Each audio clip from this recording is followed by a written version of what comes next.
and welcome back to my channel. I want to introduce to you a new segment called the ABCs of Business.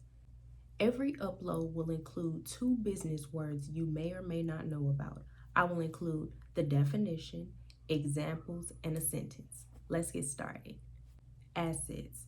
Assets are items of value owned by a company. Business assets can be physical and tangible items such as vehicles, computers, office furniture, and more.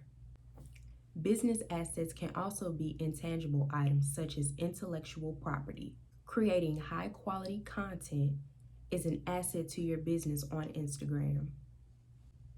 Break-even point.